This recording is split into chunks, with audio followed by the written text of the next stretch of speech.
9. लगन। विश्वास पैदा करने के लिए आवश्यक प्रयास दौलतमंद बनने की ओर 8वां कदम। चाहत को इसके आर्थिक रूप में रूपांतरित करने की प्रक्रिया में लगन एक अनिवार्य तत्व है। लगन का आधार इच्छा शक्ति है।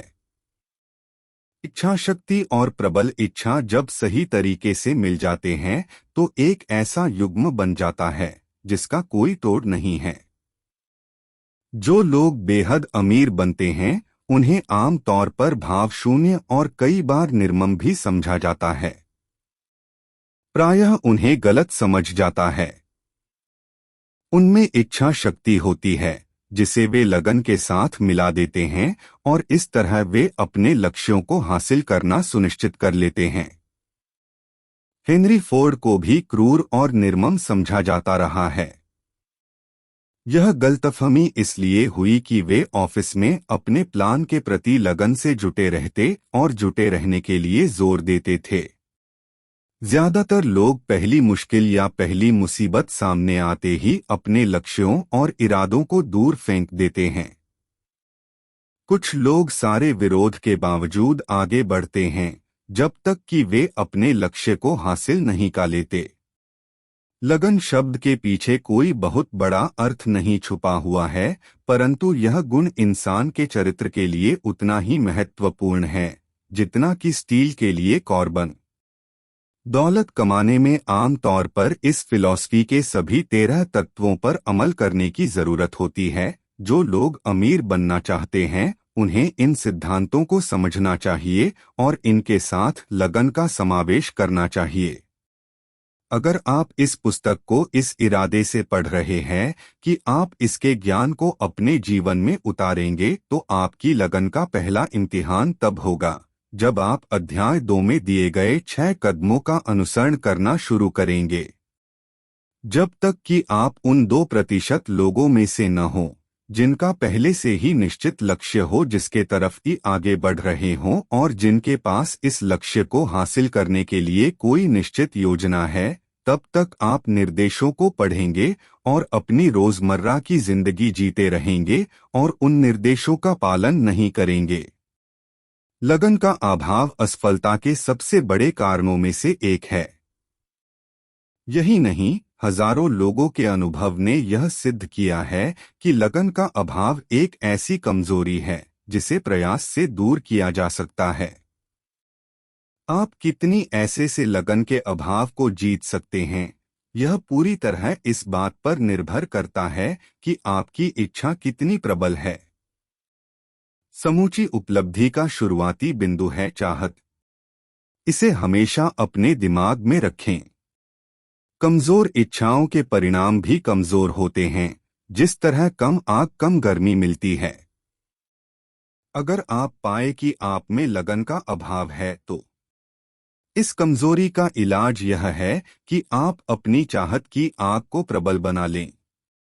पुस्तक को पूरा पढ़ें और फिर अध्याय 2 पर लौट जाएं और तत्काल 6 कदमों के संबंध में दिए गए निर्देशों पर अमल करना शुरू कर दें। आप जितने उत्साह से इन निर्देशों का पालन करेंगे, उससे यह स्पष्ट रूप से साबित होगा कि आप में धन कमाने की कितनी अधिक या कितनी कम इच्छा है। अगर आप पाते हैं कि आप उदासीन हैं, तो आप इस नतीजे पर पहुंच सकते हैं कि आप में अब भी धन की चेतना विकसित नहीं हो पाई है, जो पैसा कमाने के लिए जरूरी है, क्योंकि अमीरी इसी चेतना के विकसित होने के बाद आती है। दौलत उस आदमी की तरफ खींची आती है जिसका मन उसे आकर्षित करने के लिए तैयार है, ठीक उसी तरह जिस तरह पानी समुद्र की तरफ खींचा चला जाता है। ठीक उसी तरह जिस तरह लोहा चुंबक की ओर आकर्षित होता है। अगर आपको लगे कि आपकी लगन कमजोर है, तो आप अपने ध्यान को मास्टर माइंड की शक्ति वाले अध्याय में दिए गए निर्देशों पर एकाग्र कर लें। अपने चारों तरफ मास्टर माइंड समूह का घेरा बना लें और इस समूह के सदस्यों के सहयोगपूर्ण प्रयासों से आप लगन को विकसित कर सकते हैं। आत्मसुझाव और अंतर्मन के अध्यायों में भी आप लगन को विकसित करने के लिए अतिरिक्त निर्देश पाएंगे। इन अध्यायों में बताए गए निर्देशों का पालन करें जब तक कि प्रकृति आपके अंतर्मन में बनी तस्वीर के अनुसार आपकी इच्छित वस्तु आपको प्रदान न कर दे। उस बिंदु के बाद आपकी राह में लगन की कमी के कारण कोई बाधा नहीं आएगी। चाहे आप जाग रहे हों या सोए हुए हों, आपका अंतर्मन हमेशा काम करता है। कभी कभार या झटकों के साथ किए गए प्रयासों के साथ इन नियमों का उपयोग करने से आपको कोई लाभ नहीं होगा। अगर आपको परिणाम चाहिए तो आपको सभी नियमों का पालन करना होगा जब तक कि उनका पालन करना आपकी आदत न बन जाए। आवश्यक धन की चेतना को आप दूसरे किसी तरीके से विकसित नहीं कर सकते। गरीबी उस व्यक्ति की तरफ आकर्षित होती है जिसका मन इसके प्रति अनुकूल होता है, और धन ऐसे व्यक्ति की तरफ आकर्षित होता है इसका मन इसे आकर्षित करने के लिए पूरी तरह तैयार होता है, और इसमें यही नियमों का सहारा लिया जाता है। जिस मन में धन की चेतना नहीं होती, गरीबी की चेतना उस मन को अपने आप जकड़ लेती है। गरीबी की चेतना बिना कुछ किए अपने आप आ जाती है। इसके लिए यादव को सचेत रूप से लागू करने की या विकसित करने की कोई जरूरत नहीं होती। धन की चेतना को व्यवस्थित करना होता है जब ताकि कि आप में वह चेतना न उत्पन्न हो जाए। पूर्व पैराग्राफ में कही गई बातों के पूरे महत्व को समझे और इसके बाद आप दौलत कमाने में लगन के महत्व को अपने आप समझ जाएंगे। लगन के बिना आप शुरू करने से पहले ही हार जाएंगे, जबकि लगन के साथ जीत आपकी ही होगी। अगर आपने कभी कोई बुरा सपना देखा हो तो आपको लगन के महत्व का एहसास होगा। आप बिस्तर पर पड़े हैं, आधे जागे हैं, और आपको ऐसा लग रहा है जैसे आपको कुचल दिया गया है। आप करवट नहीं ले सकते या एक मांसपेशी भी नहीं हिला सकते। आपको एहसास होता है कि आपको अपनी मांसपेशियों पर फिर से नियंत्रण करना चाहिए। इच्छा शक्ति के लगन भरे प्रयास के द्वारा आप अंततः अपने एक हाथ को उंगलियों को हिलाने में सफल होते हैं। अपनी उंगलियों को हिलाना जारी रखते हुए आप अपने नियंत्रण को अपनी पूरी बहन तक ले जाते हैं जब तक कि आप उसे उठाने ले। इसके बाद आप दूसरे हाथ के साथ भी यही करते हैं। अंततः आप अपने एक पैर की मांसपेशियों पर नियंत्रण कर लेते हैं और यही दूसरे पैर के साथ भी करते हैं। फिर इच्छा के सर्वश्रेष्ठ प्रयास के द्वारा आप एपीआई मांसपेशीय तंत्र पर पूरा नियंत्रण हासिल कर सकते हैं और अपने बुरे सपने से बाहर निकल आते हैं। इसमें कदम दर कदम चलना ही रहस्य है। आप पाएंगे कि अपनी मानसिक जड़ता से बाहर निकलने के लिए भी इसी तकनीक की आवश्यकता होगी। पहले धीमी गति से प्रयास करें, फिर अपनी गति बढ़ाकर प्रयास करते रहे जब तक कि आपको अपनी इच्छा शक्ति पर पूरा नियंत्रण हासिल न हो जाए। लगे रहे, चाहे शुरुआत में आपकी गति कितनी ही धीमी क्यों न हो, लगन के साथ आपको सफलता भी मिलेगी। अगर आप सावधानी से अपने मास्टरमाइंड समूह को चुनते हैं तो इसमें आपको कम से कम एक आदमी ऐसा मिलेगा जो लगन के विकास में आपकी सहायता करेगा। कुछ लोगों ने बेहद अमीरी इसलिए हासिल की क्योंकि परिस्थितियों ने उन्हें ऐसा करने के लिए विवश किया था और उन्हें मजबूरन लगनशील बनना पड़ा। जिन्होंने लगन की आदत डाली है उन्होंने एक तरह से असफलता का एक तरह से बीमा करा लिया है। चाहे वे कितनी ही दफा असफल हो जाएं, परंतु वे आखिरकार शिखर पर पहुंच ही जाते हैं। कई दफा तो ऐसा लगता है जैसे कोई छुपा हुआ मार्गदर्शक कहीं पर है जो निराशजनक अनुभवों द्वारा लोगों को परखता है। जो लोग हारने के बाद अपने आप को उठा लेते हैं और कोशिश करना जारी रखते हैं तथा अंततः सफल हो जाते हैं, उनसे बाद में दुनिया कहती है, शाबाश, हम जानते थे कि तुम यह कर सकते हो। छुपा हुआ मार्गदर्शक लगन के इम्तिहान से गुजरे बिना किसी को भी महान उपलब्धि का आनंद नहीं लेने देता। जो लोग इम्तिहान नहीं देते वे इसमें पास नहीं होते। जो लोग सहन करते हैं उन्हें उनकी लगन का प्रचुर पुरस्कार भी मिलता है। बदले में उन्हें वह लक्ष्य हासिल होता है जिसका वे पीछा करते हैं। यही सब कुछ नहीं है। उन्हें भौतिक समृद्धि के अतिरिक्त भी बहुत कुछ प्राप्त होता है। यह ज्ञान की हर असफलता अपने साथ अपने ही बराबरी के लाभ का बीज लाती है। इस नियम के अपवाद है। कुछ लोग अनुभव से लगन के महत्व को जानते हैं। यह ऐसे लोग हैं जिन्होंने हार को स्वीकार नहीं किया। उन्होंने इसे केवल एक क्षणिक अनुभव माना। यह ऐसे लोग हैं जिनकी इच्छाएं लगन से इतनी जुड़ी हुई है कि उनकी पराजय आखिरकार विजय में बदल जाती है। हम जो जिंदगी के हाशिए पर खड़े रहते हैं, बड़ी संख्या में उन लोगों को देखते हैं जो हारकर जमीन पर गिर चुके हैं, परंतु वे कभी उठकर खड़े नहीं होते। दूसरी ओर हम देखते हैं कि कुछ लोग यह मानते हैं कि पराजय और कुछ नहीं बल्कि अधिक प्रयास करने की प्रेरणा है। सौभाग्य से ये लोग जिंदगी के रिवर्स गियर को कभी स्वीकार नहीं करते। परंतु हम जिसे देख नहीं पाते और जिसके अस्तित्व के बारे में अधिकांश लोग अनजान रहते हैं, वह ऐसी मौन परंतु प्रबल शक्ति है जो न लोगों की मदद के लिए आगे आती है, जो निराशा के विरुद्ध संघर्ष करते हैं। अगर हम इस शक्ति को कोई नाम देना चाहे तो हमें इसे लगन कहना होगा। हम सभी एक बात जानते हैं कि अगर किसी में लगन न हो तो वह जिंदगी के किसी भी क्षेत्र में महत्वपूर्ण सफलता हासिल नहीं कर सकता। लगन की शक्ति का एक बेहतरीन उदाहरण है हॉलीवुड। दुनिया के हर कोने से लोग हॉलीवुड आते हैं ताकि वे ताकत, धन, भाग्य, प्यार और शोहरत कमा सके या फिर जो भी इंसान सफलता के रूप में देखता है वह सब हासिल कर सके। ऐसे ही एक बार एक व्यक्ति ने हॉलीवुड में कदम रखा और दुनिया ने देखा कि एक और व्यक्ति ने हॉलीवुड पर अपना कब्जा जमा लिया। पर हॉलीवुड इतनी आसानी से किसी को जमने नहीं देता। इसके लिए योग्यता के साथ कभी हार न मानने की आदत होनी चाहिए, तभी हॉलीवुड उस पर पैसों की बारिश करता है। पूरा रहस्य सिर्फ एक शब्द में है, वह है लगन।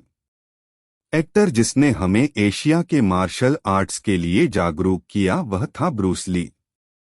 उसे जाने कब भुला दिया गया होता अगर उसके पास लगन न होती। ली चीन से अमेरिका सिर्फ सपना और अपने साथ कठिन परिश्रम की ताकत लेकर पहुंचे। अपनी युवावस्था में उन्होंने कुंगफू पर महारत हासिल कर ली थी और फिर वे कुंगफू के अध्यापक बन गए। परंतु उनका मुख्य लक्ष्य एक्टर बनने का था।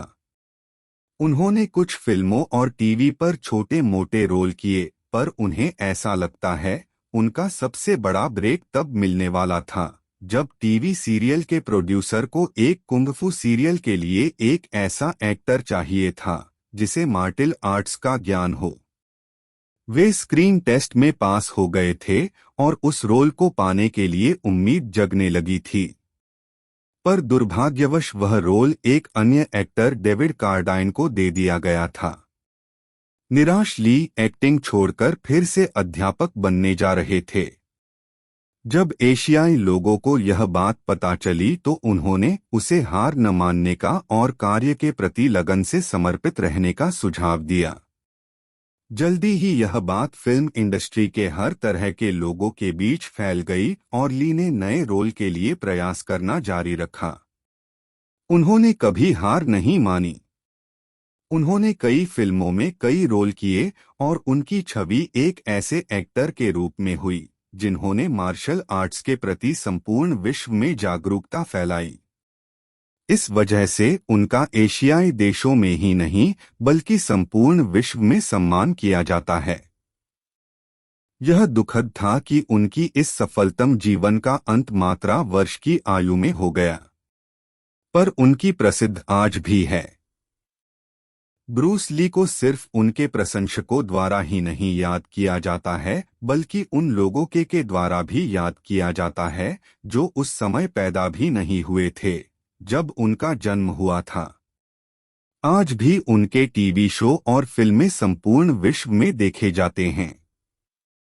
बच्चन साहब की कविता भी इस बात पर सटीक बैठती है, कोशिश करने वालों की हार नहीं होती। लगन एक मानसिक अवस्था है, इसलिए इसे विकसित किया जा सकता है। सभी मानसिक अवस्थाओं की तरह ही लगन भी निश्चित कारणों पर आधारित है, जिनमें निम्नलिखित है। एक निश्चित उद्देश्य, आप क्या चाहते हैं, यह जानना लगन के विकास का पहला और शायद सबसे महत्वपूर्ण कदम है। एक दृढ़ उद्देश्य व्यक्ति को कई भाषाओं के पार ले जाता है। दो चाहत, जब किसी वस्तु को हासिल करने की आपकी प्रबल चाहत हो तो लगन हासिल करना और उसे बनाए रखना तुलनात्मक रूप से आसान हो जाता है। तीन आत्मनिर्भरता, जब किसी योजना को सफलतापूर्वक पूरा करने की अपनी योग्यता में आपको विश्वास होता है तो आपको प्रोत्साहन मिलता है कि आप उस योजना को लगन से पूरा करें। आत्मनिर्भरता उस सिद्धांत के प्रयोग द्वारा विकसित की जा सकती है जिसका वर्णन आत्मसुझाव वाले अध्याय में है। 4 योजनाओं की निश्चितता, सुव्यवस्थित योजनाएं, चाहे वे कमजोर और पूरी तरह अव्यवहारिक हों, लगन को प्रोत्साहित करती हैं। 5 सटीक ज्ञान, यह जानकारी कि आपकी योजनाएं दमदार हैं और अनुभव या अवलोकन पर आधारित हैं, लगन को प्रोत्साहित करती है। जानने के बजाय अनुमान लगाने से लगन नष्ट हो जाती है। 6 सहयोग, सहानुभूति, समझ और दूसरों के साथ सद्भावपूर्ण सहयोग से लगन विकसित होती है। 7 इच्छा शक्ति, किसी निश्चित लक्ष्य को हासिल करने के लिए योजनाएं बनाने पर अपने विचारों को केंद्रित करने की आदत से लगन विकसित होती है। 8 आदत, लगन आदत का सीधा परिणाम है। मन दैनिक अनुभवों का एक हिस्सा सोख लेता है और वैसा ही बन जाता है जैसे इसे खुराक दी जाती है। डर सबसे बुरा शत्रु है और इसके प्रभावी इलाज के लिए आपको बार बार मजबूरन साहसपूर्ण कार्य करने की जरूरत होगी। युद्ध में सक्रिय रहने वाला हर आदमी यह बात जानता है। लगन की कमी के लक्षण। लगन के विषय को छोड़ने से पहले अपनी सूची बना ले और खास तौर पर यह निर्धारित कर लें कि आप में कहीं इस अनिवार्य गण की कमी तो नहीं है। साहस के साथ अपनी जांच करें और बिंदुवार जांच करके देखें कि लगन के 8 तत्वों में से कितने तत्व आप में नहीं हैं। इस विश्लेषण से आप ऐसी चीजें खोज पाएंगे जिनसे आपकी खुद पर पकड़ मजबूत होगी। यहाँ पर आपको वास्तविक शत्रु मिलेंगे जो आपके और बड़ी उपलब्धि के बीच दीवार की तरह खड़े होंगे। यहाँ पर आपको लगन की कमी दर्शाने वाले लक्षण ही नहीं मिलेंगे बल्कि इस कमजोरी के अतार्किक में गहराई से बैठे कारण भी मिलेंगे। इस सूची को सावधानी से पढ़ें और अपने आप से सीधे सीधे पूछें कि क्या आप सचमुच जानना चाहते हैं कि आप कौन हैं और आप क्या करने में सक्षम हैं। अगर आप अमीरी हासिल करना चाहते हैं तो यह वे कमजोरियां हैं जिन्हें आपको जीतना होगा। 1 आप क्या चाहते हैं, यह जानना या इसे ठीक ठीक और स्पष्ट रूप से परिभाषित न कर पाना। 2 टालमटोल की आदत, चाहे इसके पीछे कारण हो या न हो, आमतौर पर इसके पीछे ढेर सारे बहाने पाए जाते हैं। 3 विशेषज्ञ ज्ञान हासिल करने में रुचि का अभाव। 4 अनिर्णय परिस्थितियों का सामना करने के बजाय हर अवसर पर अपने हाथ से प्रकरण को दूसरे के साथ में देने की आदत। इसमें भी बहाने बनाए जाते हैं। 5 समस्याओं के समाधान के लिए निश्चित योजनाएं बनने के बजाय बहनों पर भरोसा करने की अदा। 6 आत्मसंतुष्टि, इस बीमारी का कोई सटीक इलाज नहीं है और जिनको यह बीमारी है उनके लिए कोई आशा नहीं है। 7 उदासीनता, जो आम तौर पर सभी प्रकरणों में समझौता करने की तत्परता में झलकती है, बजाय इसके कि विपरीत परिस्थितियों का सामना किया जाए और उनसे संघर्ष किया जाए। 8 अपनी गलतियों के लिए दूसरों को दोष देने की आदत और विपरीत परिस्थितियों से बचकर निकलने की आदत। 9 चाहत की कमजोरी, कर्म को प्रेरित करने वाले लक्ष्यों के चुनाव में लापरवाही के कारण ऐसा होता है। 10 पराजय की संभावना नजर आते ही मैदान छोड़ने की आदत या उत्सुकता। 6 मूलभूत दरों में से एक या इससे अधिक पर आधारित। 11 सुव्यवस्थित योजनाओं की कमी जिन्हें लिखा नहीं गया है और इसलिए उनका विश्लेषण नहीं किया जा सकता। 12 विचारों के साथ आगे बढ़ने को नजरअंदाज करने की आदत या अवसर आने पर उसका लाभ न उठाने की आदत। 13 दृढ़ इच्छा करने के बजाय सिर्फ कल्पनालोक में विचरण करना। 14 अमीरी के लक्ष्य के बजाय गरीबी के साथ समझौता करने की आदत। कुछ बनने, कुछ करने और कुछ हासिल करने की महत्वाकांक्षा के अभाव वर्टिकल बार। 15 अमीरी के शॉर्टकट की खोज, बदले में बराबरी का मूल्य चुकाए बिना कुछ हासिल करने की कोशिश, जो आमतौर पर जुए या ऐसी ही आदतों में झलकती है। 16 आलोचना का डर, कई लोग सिर्फ इसलिए योजनाएं नहीं बना पाते या उन पर अमल नहीं कर पाते क्योंकि वे डरते हैं कि लोग क्या सोचेंगे, क्या करेंगे या क्या कहेंगे। यह शत्रु इस सूची में सबसे प्रमुख है क्योंकि यह आमतौर पर अंतर्मन में रहता है, जहां इसकी उपस्थिति दिखाई नहीं देती। बाद वाले अध्याय में 6 मूलभूत डरों को देखिए। आइए हम आलोचना के डर के कुछ लक्षणों की जांच करें। अधिकांश लोग अपने रिश्तेदार, मित्रों और जनता को इस बात की अनुमति दे देते हैं कि वे उन्हें प्रभावित करें। वे अपने जीवन को अपने हिसाब से नहीं जी पाते क्योंकि उन्हें आलोचना का डर सताता रहता है। बहुत बड़ी संख्या में लोग विवाह करने में गलती करते हैं और उस गलती को कभी नहीं सुधारते। नतीजा यह होता है कि वे जीवन भर दुखी और परेशान रहते हैं क्योंकि उन्हें यह डर होता है कि गलती को सुधारते समय लोग आलोचना करेंगे। जो भी इस प्रकार के डर के सामने हार मानता है, वह जानता है कई उससे कितना बड़ा नुकसान होता है क्योंकि इससे महत्वाकांक्षा नष्ट होती है और हासिल करने की भी इच्छा भी। लाखों लोग कॉलेज छोड़ने के बाद वयस्क शिक्षा हासिल करने के लिए विचार को नजरअंदाज कर देते हैं क्योंकि उन्हें आलोचना का डर होता है।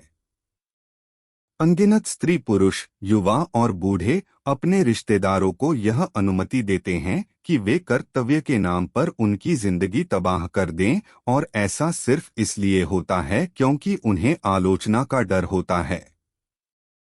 कर्तव्य का यह मतलब नहीं होता कि कोई अपनी व्यक्तिगत महत्वाकांक्षाओं को नष्ट कर ले और अपने जीवन को अपने हिसाब से न जिए।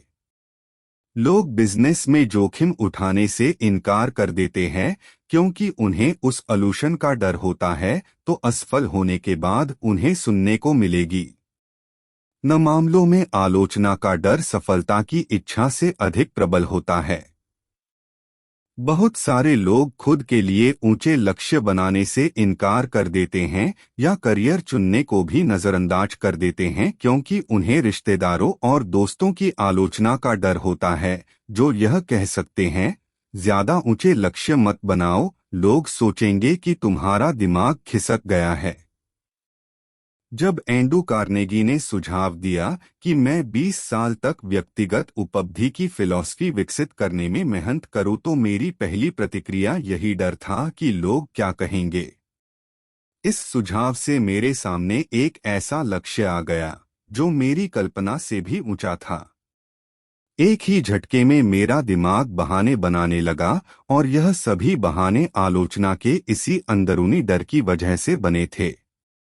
मेरे अंदर किसी ने कहा, तुम इसे नहीं कर सकते, यह काम इतना बड़ा है और इसमें बहुत समय लगेगा, तुम्हारे रिश्तेदार क्या सोचेंगे और तुम आजीविका कैसे चलाओगे। किसी ने भी अब तक सफलता की कोई फिलॉसफी नहीं बनाई है। तुम्हें यह विश्वास करने का क्या अधिकार है तुम ऐसा कर सकते हो? वैसे भी तुम कौन हो जो इतने ऊंचे लक्ष्य बनाओ? याद रखो कि तुम गरीब परिवार में जन्मे हो। तुम फिलॉसफी के बारे में क्या जानते हो? लोग सोचेंगे कि तुम्हारा दिमाग चल गया है। और उन्होंने ऐसा सोचा भी, आज से पहले किसी और ने यह काम क्यों नहीं किया? यही और इससे मिलते जुलते कई और सवाल मेरे दिमाग में कौंध गए और शोर मचने लगे। ऐसा लग रहा था जैसे सारी दुनिया अचानक मेरी तरफ लगी थी और मेरी हंसी उड़ाने पर तुली हुई थी। ऐसा लग रहा था जैसे हर कोई यह चाहता हो कि मैं कार्नेगी के सुझाव को पूरा करने से पहले ही हार मान लूं। मेरे पास एक अच्छा अवसर था कि मैं वहीं पर तत्काल अपनी महत्वाकांक्षा का गला घोंट दूं, इससे पहले कि यह मुझ पर हावी हो जाए। बाद में जब मैंने हजारों लोगों का विश्लेषण किया तो मैंने पाया कि अधिकांश विचार मुर्दा पैदा होते हैं। तत्काल कर्म की निश्चित योजनाएं बनाकर ही हम उनमें जीवन की सांस फूंकते हैं। विचार को पालने का सही समय इसके जन्म का समय होता है। इसके पैदा होने के बाद गुजर हर मिनट इसके जिंदा रहने को अधिक सुनिश्चित करता है। अधिकांश विचारों की मौत के पीछे आलोचना का डर होता है, जिसकी वजह से वे योजना और कर्म की अवस्थाओं तक नहीं पहुंच पाते। आलोचना से न घबराने वाला एक बेहतरीन उदाहरण फ्रेड स्मिथ है, जिनके ऊपर आलोचना का कोई असर नहीं पड़ा और वे दृढ़ता से अपने सपने को पूरा करने पर लगे रहे। फेडरल एक्सप्रेस की इसी सफलता को पिछले अध्याय में बताया गया है। कई लोगों को यह विश्वास होता है कि भौतिक सफलता सौभाग्यशाली अवसरों का परिणाम होती है। इस विश्वास के पीछे आधार है, परंतु जो लोग केवल किस्मत के भरोसे ही बैठे रहते हैं वे लगभग हमेशा निराश ही होते हैं, क्योंकि वे एक और महत्वपूर्ण तत्व को नजरअंदाज कर देते हैं। अगर आप अपनी सफलता सुनिश्चित करना चाहते हैं तो यह तत्व आप में मौजूद होना चाहिए। यही वह ज्ञान है जिसकी मदद से आप अपनी इच्छा से सौभाग्यशाली अवसर बना सकते हैं। टॉम मोनाघन को ही देख लीजिए, जिन्होंने डोमिनोज पिज्जा को एक स्टोर से दुनिया भर में कई हजारों होम डिलीवरी आउटलेट में तब्दील कर दिया। यह सब यूं ही नहीं हुआ, इसके लिए 30 वर्ष का समय लग गया। 1989 में उन्होंने समाज सेवा करने के लिए अपनी सफलतम कंपनी को बेचने का निर्णय ले लिया, परंतु उनका प्लान सफल नहीं हो सका। जिस कंपनी ने डोमिनोज पिज्जा को खरीदा था वह दिवालिया होने के कगार पर पहुंच गई, जिस कारण लगभग 2.5 वर्षों के बाद मनोघम को फिर से वापस आना पड़ा। संगठन को फिर से खड़ा करने के लिए बहुत ही कठिन परिश्रम और लगन की जरूरत पड़ी। मनोघम ने यह समर्पण अपनी जिंदगी के शुरुआती दिनों में ही सीख लिया था। बचपन में ही उन्होंने नुकसान, गरीबी और कुप्रथाओं से एक उद्यमी के रूप में पहचान बनाई थी। एक बार फिर से उन्होंने 6000 स्टोर पहुंचाने में अपनी संपूर्ण झोंक दी। इन 6000 में से 100 स्टोर यूनाइटेड स्टेट्स में ही थे। एक बार फिर से चैन जब अपनी गति से बढ़ने लगी, मनोघन ने प्रचार के लिए एक नया डिलीवरी नियम लागू किया। इसने ग्राहकों को उनके घर में 30 मिनट में डोमिनोज पिज्जा पहुंचाने की सुविधा दी। 30 मिनट में पिज्जा पहुंचाने के चक्कर में डिलीवरी करने वाले वाहनों की रफ्तार के कारण उन्हें कचहरी के चक्कर भी लगाने पड़े। एक महिला जिसे इसी वजह से दुर्घटनाग्रस्त होना पड़ा था, उसे मनोघन को $30 लाख देने पड़े। अंत में एक और महिला को $780 लाख देने पड़े। इसके पश्चात उन्होंने इस 30 मिनट गारंटी नियम को हटा लिया। इस धन के भारी नुकसान के बावजूद मनोघन ने हार नहीं मानी। उन्होंने अधिक पैसा, अधिक ताकत और समय लगाया और अपनी कंपनी को फिर से गति पकड़ा दी। उनके इस लगन और सकारात्मक सोच ने उनके टीम को प्रोत्साहित किया और यही कारण है कि डोमिनोज अपनी इंडस्ट्री में सबसे सफल कंपनी है। आप जिन पहले 100 लोगों से मिले उनका परीक्षण करें। उनसे पूछें कि वे जीवन में सबसे अधिक क्या चाहते हैं और उनमें से 98 लोग आपको यह नहीं बता पाएंगे।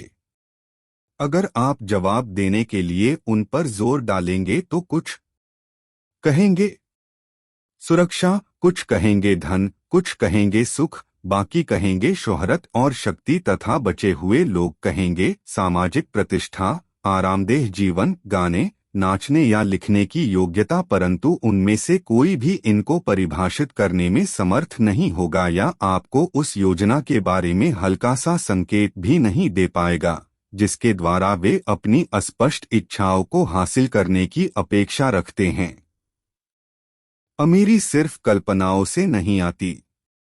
अमीरी निश्चित योजनाओं की प्रतिक्रिया स्वरूप ही आती है जिनके पीछे निश्चित इच्छाएं हों और निरंतर लगन हो।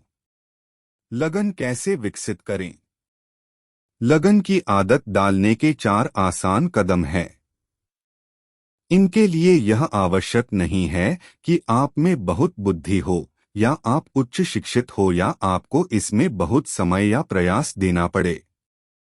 आवश्यक कदम है: 1. निश्चित लक्ष्य जिसके बीच इसकी प्राप्ति की प्रबल इच्छा हो।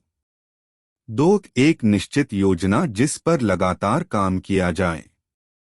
3. एक मन जो सभी नकारात्मक और हतोत्साहित करने वाले प्रभावों की तरफ से कसकर बंद हो, जिनमें रिश्तेदारों, मित्रों और परिचितों के नकारात्मक सुझाव भी शामिल है। 4. एक या एक से अधिक ऐसे व्यक्तियों के साथ मित्रतापूर्ण गठबंधन जो आपकी योजना और लक्ष्य को लेकर आपको प्रोत्साहित करे। यह 4 कदम जीवन के सभी क्षेत्रों में सफलता के लिए अनिवार्य हैं। इस फिलॉसफी के 13 सिद्धांतों का मुख्य उद्देश्य यही है कि आप इन चारों कदमों को अपनी आदत बना लें। यही वे कदम हैं जिनके द्वारा इंसान अपने आर्थिक भाग्य को नियंत्रित कर सकता। यही वे कदम हैं जो विचार की स्वतंत्रता की ओर ले जाते हैं। यही वे कदम हैं जो अमीरी की ओर ले जाते हैं। यही आपको शक्ति, प्रसिद्धि और सांस्कारिक प्रतिष्ठा का रास्ता दिखाते हैं।